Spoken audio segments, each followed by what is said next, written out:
আপনার দোয়া কবুল করবে, আপনার বিপদ দূর করবে, আপনার কষ্ট দূর করে দিবে এবং আপনার সকল আশাগুলো পূরণ করবে। সূরা ফাতিহার গোপন আয়াত কেন বললাম? কারণ এই আয়াতের আমলটা অনেকে কিন্তু আমরা জানি না। এবং সূরা ফাতিহা হচ্ছে সূরাতুশ শিফা, সূরাতুদ দোয়া, এটা হচ্ছে দোয়ার সূরা, এটা হচ্ছে শিফার সূরা। এবং এই সূরা ফাতিহাকে বলা হয় উম্মুল কোরআন, কোরআনের মা, কোরআনের সারাংশ। সুতরাং এই সূরা ফাতিহার ভিতরে একটি আয়াত আছে, ইয়াকা না'বুদু ওয়া ইয়াকা নাস্তাঈন। এটা কিভাবে আমল করবেন আমি বলে দিচ্ছি।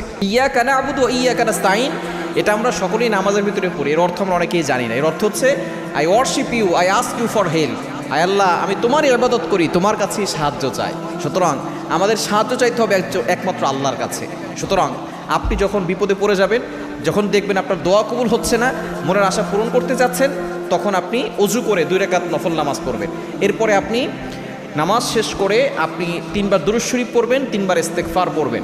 এরপরে ইয়াকা না'বুদু ওয়া ইয়াকা নাস্তাঈন